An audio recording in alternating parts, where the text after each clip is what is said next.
manegeka ruraza kurangira ariko niwumvira Imana ukagenda uko Imana igushaka iragiye kunyagwa ibi wari ugiye kwambugwa Imana iraza gushyira iherezo iraza kugarura amahirwe ibyari bijenjetse iraza kubikomeza ariko nutaza kumva ngo wumvirire ijambo urugo rwawe ruri mu manegeka ruraza kurangira ariko niwumvira Imana ukagenda uko Imana igushaka iragiye kunyagwa ibi wari ugiye kwambugwa Imana iraza gushyira iherezo iraza kugarura amahirwe ibyari bije ariko nutaza kumva ngo wumvirire ijambo urugo rwawe ruri mu manegeka ruraza kurangira ariko niwumvira Imana ukagenda uko Imana igushaka iragiye kunyagwa ibi wari ugiye kwambugwa Imana iraza gushyira iherezo iraza kugarura amahirwe ibyari bije baragusenge baraguhanuriye ariko niwakira bakubwiye kinyativuye uwa mbere arabivuga uwa kabiri arabivuga uwa gatatu arabivuga ni ukuri n'Imana yavugaga ariko isaha niwizera ugahindukira mu ngeso zawe ukagenda uko Imana igushaka hari imbaraga ziribwiriza hari ibiribwiriza aho Yesu ageze umuraburahunga aho Yesu ageze hari imbaraga zibwiriza igihe yageze mu mazi Mose amushyizemo nk'igiti amushyizemo nk'inkoni Mose amushyize mu mazi amazi yaribwirije uburibwe bwarimo ubusharire bwarimo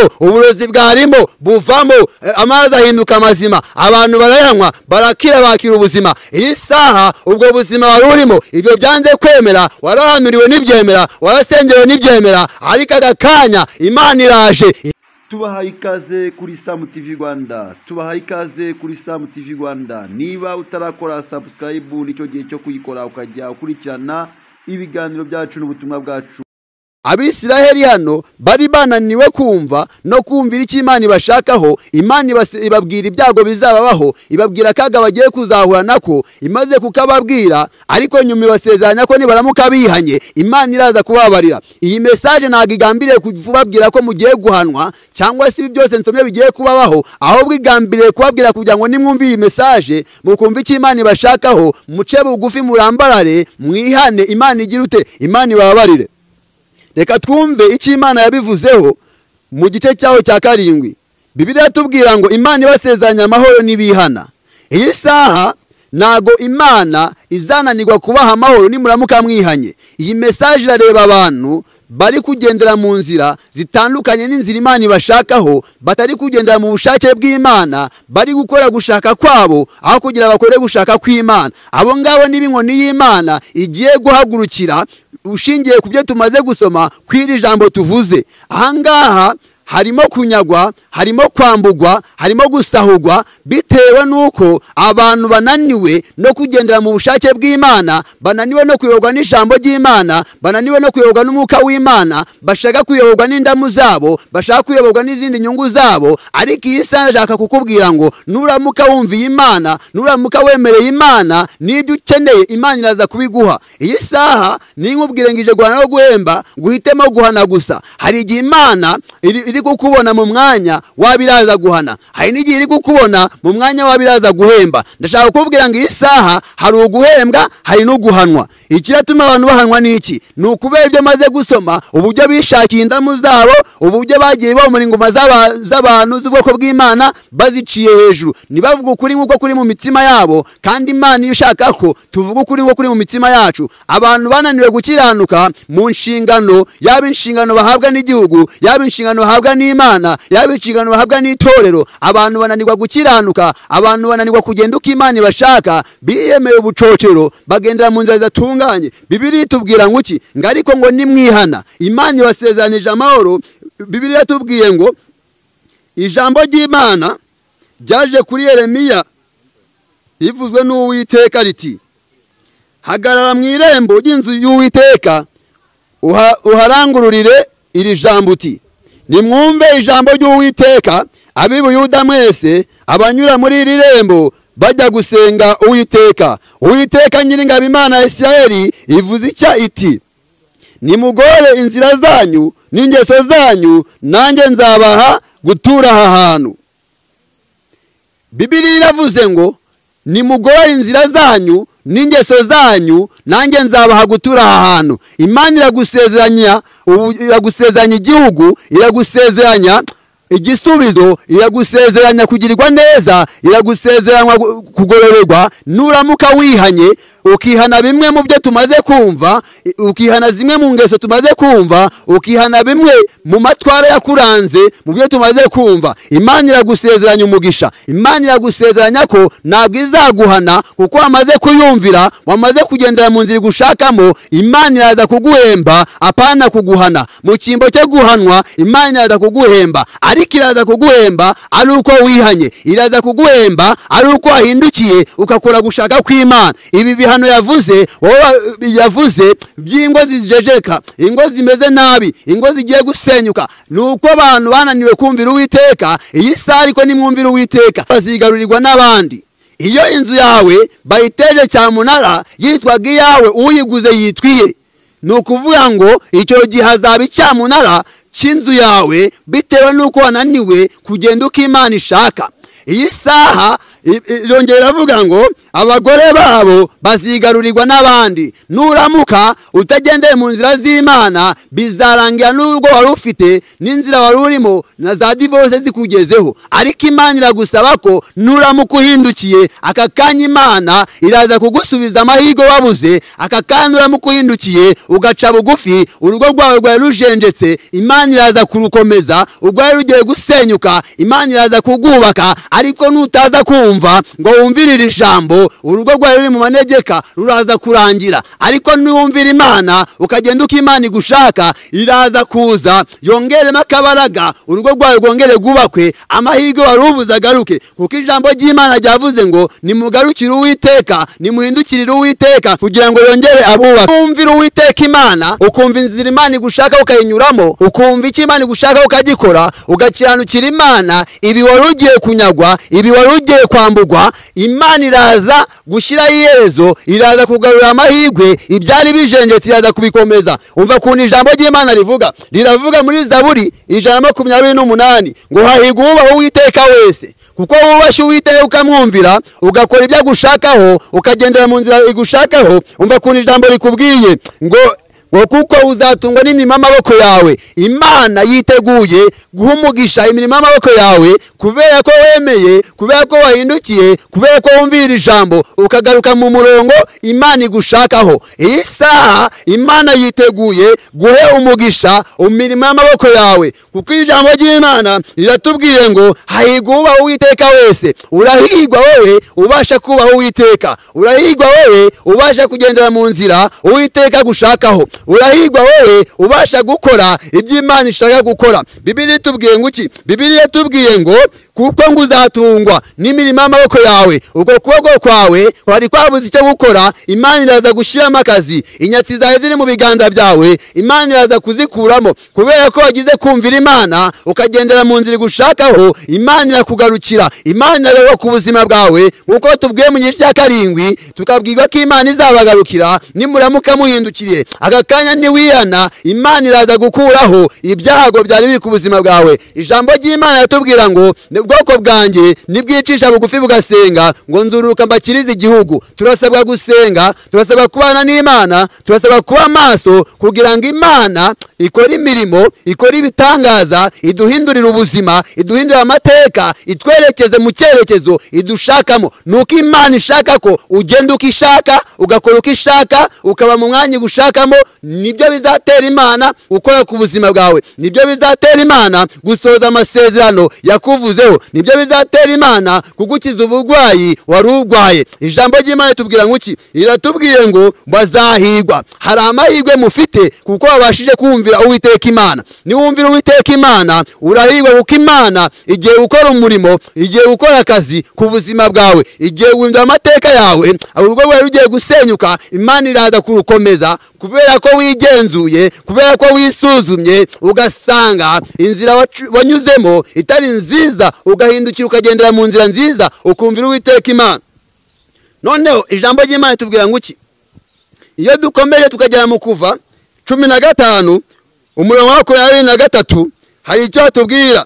Haratubwira ngo igihe kimwe abisirayeli Imana imaze kubasezeranya igihugu, igihe yabahereje Mose ngo abakure mu gihugu cy'uburetwa barimo cya Egiputa, ibakure muri Egiputa ibageze mu gihugu cy'isezerano, abisirayeli baragiye bagera ahantu bahasanga amazi, bagira inyota, babura uko banywa amazi kuko aya mazi yari ahumanye, kuko aya mazi yari arimo uburozi. Bamaze guhura n'aya mazi ariko bari bafite Mose, kandi mwibuke ko uyu Mose yari afite ubushobozi, yari afite ububasha, yari afite ubudahangarwa Imana yamushizemo. Yari umukozi w'Imana, yari umuhanuzi w'Imana ugendera mu nzira Imana imushakaho. Noneho arangije bamaze gutakira Uwiteka, Imana irangije rurutswa no kugira ngo ibarengere. Iyi saha nubwo navuze ngo ije guhana, ije no guhemba, twavuze ibyatuma ibahana, turi kuvuga n'ibizatuma ibahemba. Imana izaguhemba kuko wagendeye mu nzira gushakamo, izaguhemba kuko wakoze gushaka kwayo. Ngo nuko barangije Bibiliya tubwira ngo baritotomba, bitotombera ko babuza amazi, bitotombera ko baguye umwuma kandi batabasha kunywa aya mazi kubera ko aya mazi arura. Hari ubuzima wari urimo, hari imibereho wari urimo yasaga nk'aya mazi, ariko Imana igiye guhaguruka, nugira kuyumvira iraza gufata igiti igishyire mu buzima bwawe. Igiti bavuze, Bibiliya yavuze, Mose yakoresheje, cyashushanyaga Yesu, kuko ijambo yatubwira ngo Yesu niwe muzabibu ukuri kandi niwe giti cy'inganzamarumbo. Ni ukuvuga ngo iki giti cyashyizwe muri aya mazi agahumanuka ni Yesu. Amaze guhumanura aya mazi baranywa, babona amahoro, baranezerwa. Arangije ababwira ijambo rikomeye, arababwira ngo nimugire umwete wo kumvira Uwiteka Imana, nta ndwara nzaguteza nk'izo nateje Abanyegiputa. Iyi saha hari uburwayi bw'Abanyegiputa bwari bugufashe, hari uburwayi bw'Abanyegiputa bwari ku buzima bwawe. Imana ije kugukiza ubwo burwayi watejwe n'Abanyegiputa. Ndagutangaza amakuru akubwira ngo Abanyegiputa bari abanzi ba Isirayeli. Abanyegiputa muri iyi saha bagiranwa n'abazimu, bagiranwa n'abarozi, bagiranwa n'abadayimoni, bagiranwa imbaraga z'umwijima. Iyi saha Imana yiteguye kuza kugukiza ubwo burwayi watejwe n'Abanyegiputa. Iyi saha Imana ije kugukiza izo ndwara kubera ko iyi saha wayumviye ngo nugira umwete wo kumvira Uwiteka Imana, nta ndwara nzaguteza nk'izo wateje Abanyegiputa. Icyo nshatse kuvuga ni uko ubu burwayi wakomoye ku kutumvira Imana, nugira kumvira Uwiteka Imana, Imana yiteguye kuzana igiti ari cyo Kristo, ari we nzira, ari we kuri, ari we bugingo. Mwibuke ko muri misiyo yazanye Kristo ku isi ni ukugira ngo adukize uburwayi, adukize ubumuga, aduhe ubuzima kandi aduhe kubaho, aduhe ubuzima, aduhe imibereho. Iyi saha nugira kumvira Uwiteka Imana, Imana yiteguye kuguha igihugu, Imana yiteguye kukugirira neza. Ariko Imana irashaka kuyumvira, irashaka kuyindukira ukava mu ngeso zawe mbi. Wibuke ko message ivuga ko Imana ije guhana no guhemba. Iyi saha navuze ikizatuma umuhanwa, mvuga n'ikizatuma umuhembwa, mvuga ibihano bizahabwa abantu batagize kumvira, mvuga n'ingwano bazabona kubera ko bagize kumvira. Iyi saha niwumvira ijambo uhindukire, uve mu ngeso zawe, uve mu nzira zawe mbi, uyoboke inzira y'Imana. Kubera ko iyi saha Imana ije guhana no guhemba. Ihangane uyizere Imana. Wowe watinze mu butayu, ugatindwamo n'ikigeragezo, ugatindwamo n'ibibazo, ugatindwamo n'amakuba kubera ko wabuze umuntu, wabuze wagutabara. Imana ije kugutabara, Imana ije kukurengera, Imana ije guhindura ubuzima bwawe. Wowe waheramwe n'uburwayi, ndagutangariza ijambo rikubwira ngo bwira ubu burwayi bubwire ngo Imana yavuze ko nta ndwara nzabateza nk'izo yateje Abanyegiputa. Iyi saha ubwo burwayi bw'Abanyegiputa Imana iraza kubugukuraho, Imana iraza kuguha ubuzima. Icyo usabwa ni kimwe, ni ukwizera ijambo ry'Imana. Yatubwira muri Yohana 14 haratubwira ku murongo waho wa 11 na 13 11 haratubwira ngo nimutemezwa n'ibyo mvuga, imirimo nkora ubwayo Imana irakiza kandi Imana irabohora. Kuko hari ubuhamya bw'abantu Imana yagiye ikiza. Nange yaranyijije, Imana yaranyijije ndabibona. Imana yamaye ubuzima, Imana yamaye kugenda, Imana yamaye kugenda. Naravutse n'akamba iyo ngiyo yanyiyeretse, iyo yanyijije uburozi ikabunyiza ikoresha agasenda. Nawe yiteguye kugukiza, yiteguye kuguha ubuzima, yiteguye guha imibereho. Icyo usabwa ni kimwe, ni ukuba mu mwanya igushakamo. Guma mu mwanya urimo, wihanganira ibyo ubona, ibyo ubona bikomeye, ku Mana biroroheje. Ndakubwira ngo umwanya urimo wo kwizera, umwanya urimo wo gukorera Imana, umwanya urimo wo kubana n'Imana, ugumemo, guma mu murongo Imana igushyizemo, guma mu murongo Imana igushakamo, uraza kubona ineza y'Imana. Oh haleluya! Iyi saha Imana igiye kuza kudezefo, igiye kuza kuguhemba, igiye kuza guhindura ubuzima, igiye kuza guhindura amateka, ariko iraza kubiguhindurira kubera kuri mu mubare wabije guhemba. Ariko nutumvira, nutagenda uko Imana igushaka, uraza kujya mu mubare wabije guhana, inkoti zakujya. Nutaza kumvira icyo Imana igushakaho, nutaza kugenda uko Imana igushaka, iyi saha baragusenge, baraguhanuriye, ariko niwakira bakubwiye ko inyatsi ivuye, uwa mbere arabivuga, uwa kabiri arabivuga, uwa gatatu arabivuga, ni ukuri n'Imana yavugaga. Ariko iyi saha niwizera ugahindukira mu ngeso zawe, ukagenda uko Imana igushaka, hari imbaraga ziribwiriza, hari ibiribwiriza. Aho Yesu ageze umuraba urahunga, aho Yesu ageze hari imbaraga zibwiriza. Igihe yageze mu mazi, Mose amushyizemo nk'igiti, amushyizemo nk'inkoni, Mose amushyize mu mazi, amazi yaribwirije, uburibwe bwarimo, ubusharire bwarimo,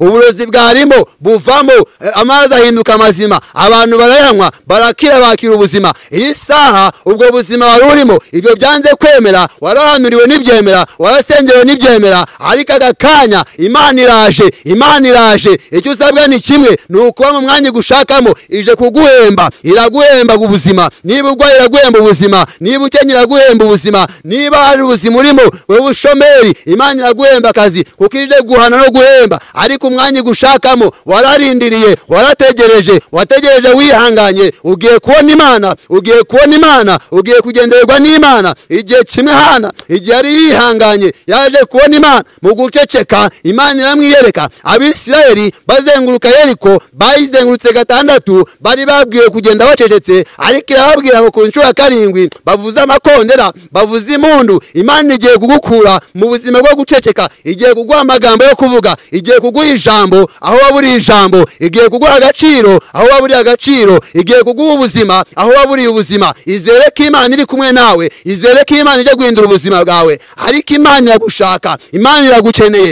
iragukeneye. Niba udakijijwe aka kanya ucyumvira ijambo, fata umwanzuro ukizwe, fata icyemezo ukizwe. Niba waratanye, niba warayobye, aka kanya garuka mu murongo, kuko Imana iraje, kandi iraje vuba, ije guhemba no guhana. Imana ije kuguhemba, Imana ije kuguhana. Wowe utarumva, niwumvira ijambo, niwumva uyu muburo, aka kanya wari uwo guhanwa, uraza guhembwa. Niwumva uyu muburo, wari uwo guhembwa, Imana iraza kuguhemba. Tegereza gato, Imana iraje, ije ku buzima bwawe, ije guhindura ibyanze guhinduka, ije kugusubiza. Haleluya! Imana y'amahoro ibaha umugisha, Imana y'amahoro ihaze kwifuza kwanyu, Imana y'amahoro ibarengere. Iyi saha ntabwo Imana yantumye ngo intume ku bantu beza gusa, nta nubwo yantumye ku babi gusa, ahubwo yantumye ku beza n'ababi. Kubera iki? Nta muntu umubaho, umuntu wese ni mwiza. Iyi Imana iri kumwe nawe ba mwiza. Iyo Satani akugiyemo wa mubi, Imana yantumye kugira ngo mwirukanemo Satani wari uri ku buzima bwawe. Icyanzu waciye akinjiriramo, urasabwa kugifunga. Funga iyo nzira Satani yinjiriramo, funga iyo nzira uburwayi bwinjiriramo,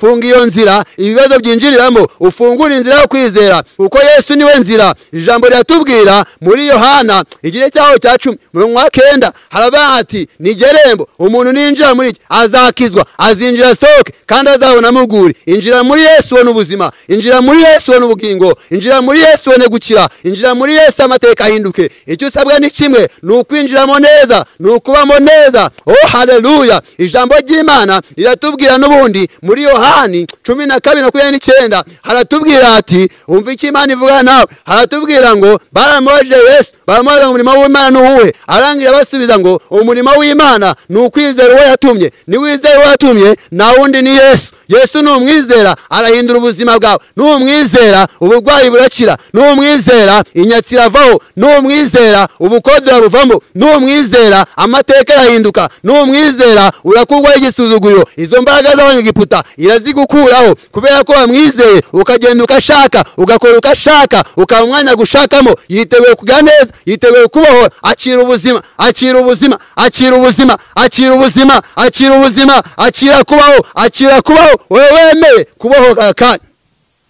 wowe wemeye guhindukira akanya, wowe wemeye kugenda uko Imana igushaka, ndagutangariza kuri kubwira Imana ije kuguha ubuzima, Imana ije kuguha ubuzima, akira ubuzima, akira imibereho. Wowe wanzwe ukarekwa, akira gukundwa. Wowe wabuze aho ujya ukabura aho uva, ugakanya Imana iguhaye icyerekezo, ariko impamvu ikiguhaye nuko wumvishije ijambo, nuko uhindukiye ukagenda uko Imana igushaka. Imana iguhaye icyerekezo. Wowe warambagijwe kenshi ntiwabona umugabo, ntiwashaka, abadayimoni, abazimu, imyuka mibi yakugiyeho, yarakubaze, igufungira amayira, ariko igihe cyane cyafukuwe. Imana ije kugifunga, ubundi iguhereze urugo wabuze. Imana ije guhindura amateka yawe, Imana ije kuguhuza n'umuntu w'umumaro, Imana ije kuguha icyo uyisaba, Imana ije kukubakira urugo. Wowe bamaso isuzume, ugende uko Imana igushaka, ubundi urugamba uruharire Yesu. Niwe murwanyi, niwe muneshi, iyo agwanya aratsinda kuko ni umukozi w'umuhanga. Akira ubuzima wa musore, byaragucana, ikofi yawe ntakirimo, izera Imana, hindukira uve icyo Imana igushakaho. Imana ije guha umugisha imirimo y'amaboko yawe, aho ukaba udafite akazi, Imana ije kuguha akazi kugira ngo umugisha wawe ubashe kuwakira uturutse amaboko yawe. Imana ije kubana nawe, wowe wa mukozi w'Imana wabaye mu mwanya neza, Imana igushaka, ije kuguha amavuta. Imana